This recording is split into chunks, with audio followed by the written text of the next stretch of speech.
So we will celebrate now. We will start with our first family game. Okay. Our first game is pass the verse. I'll go first, and then when I say I pass the verse to someone, somebody will recite a verse or Yeah. memory verse, okay? What does that mean? I will say a verse, and then if I call you, You give the you will verse. give your verse, okay? You Bible will say, verse. so I will remember a verse and then say it. Yeah. Yes. Okay.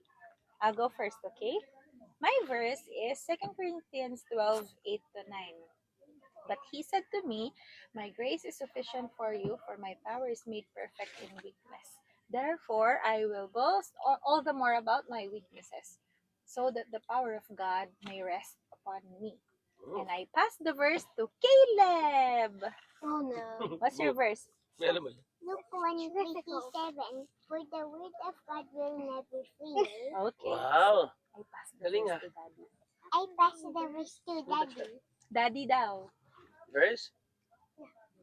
Philippians 1:21. For to me to live is Christ and to die is gain.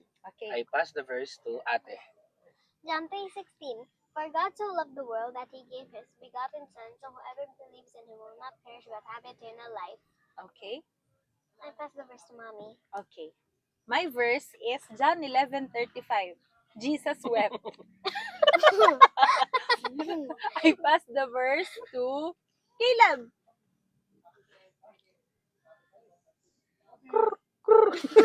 That's the whole verse. Jesus wept. Yeah. Boo, you tell the verse of the hour wall. As for me. Come on. Dali, go. As for me and my house, we will serve the Lord. What verse is that? What verse is that? Joshua? Joshua. Ano? Basta sa Joshua. Hindi alam niya. Okay. Okay. Our next game is Guess the Bible Character. Okay. Okay. Who is this Bible character who rode on a chariots of fire? Yes, Sophia. Elijah? Mm. Elijah? Yes, Elijah. Okay, Daddy, your turn. Who is the Bible character that before he became a Christian, he is the enemy of the church? Wait. Oh, Boo. Ikaw, sino? Satan? Me. Five. Sino? Kuya Paul. Paul? Okay, Oh, Paul. yes. Satan didn't become a Christian. Ikaw talaga. Okay. Oh, ate, it's your turn. You let Hindi us pa pala. guess. Well, this is easy. Okay. Well, get the Bible character. A man who parted the ocean to let his people walk Me. through. A man who farted? Who Ano? farted in the ocean? Farted. Akala ko who farted in the ocean. Me. Okay. Dada, who is it? Is it Jonah? No! No. You're a farmer, Daddy. Of course I knew it. It's What's Moses. the answer? Moses. Okay. Me. Okay. Who is this Bible character who ate a fruit that is forbidden? Me. Caleb. Me. Adam. Galing. The first one. Never know. The first one. Before Adam. It was Eve. Eve. Very good. Hey, I said it first. Your best. Oh, Boo, ikaw. You ano? Oh, you let us guess, Boo. Okay. Who survived? Who made an ark and survived? Me. Me. Me. Call somebody, Boo. Mom. Noah? Good job. Yay! Me. Okay. Wait. It's still recording. You don't need to say. Dad answered this earlier. Who Okay. got eaten by a fish? Moses? No. John? No. What's the answer? What's the answer? Jonah. Jonah first. Jonah. Uh, Okay. This one. Who is this Bible character who got pregnant? Because of the Holy Spirit. You, Boo.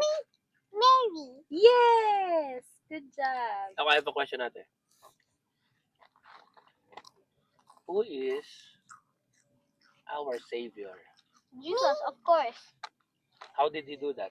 He died for us. And the cross.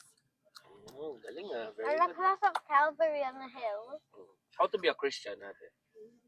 You How put can, your you, how can you be a Christian? You put your faith in Jesus Mhm. and to trust God and love God. Read your Bible, pray every day. Read your Bible. Pray every day. Pray every day. You know that song? Pray every day. Read your Bible. Pray every day. And you will grow. We sang this earlier. Good job, Caleb. Oh, you sing, go. For the angels fly. Holy. Go, go. You are lifted high. Holy. Holy forever. Galing ah. Ganda ng boses ni Bo. Sa ni ate. Okay. Eto.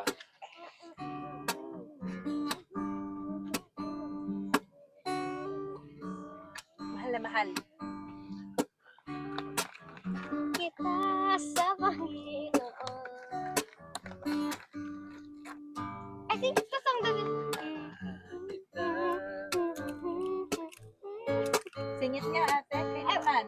Kailanman hindi kita magpapalit. Pagkat sa piling mo'y lang. It's in Filipino, so I don't know the lyrics.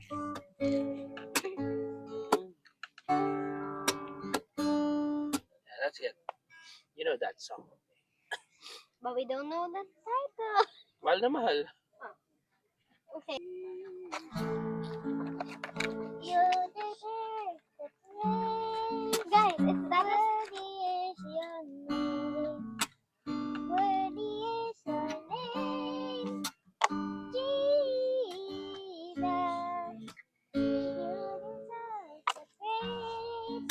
Worthy is your name. Galing ah.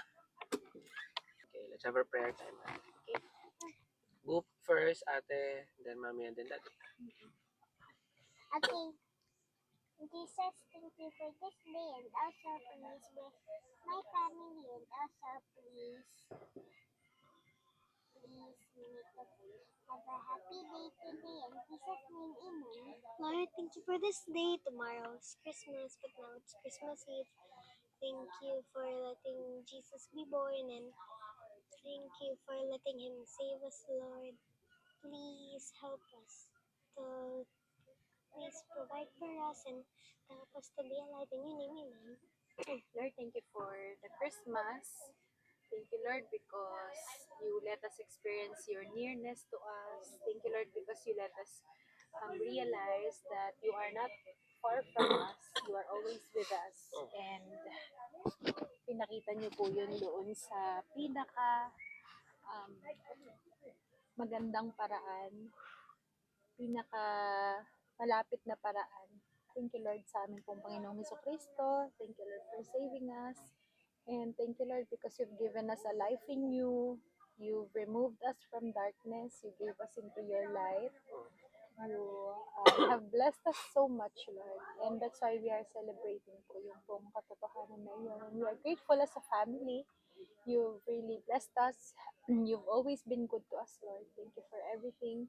And we pray na sa mga susunod pa pong mga araw, sa mga susunod pa pong mga natitirang araw ng year 2025, ay patuloy po namin gawin yung kalooban po ninyo sa amin po mga buhay. Thank you, Lord. Thank you for my family.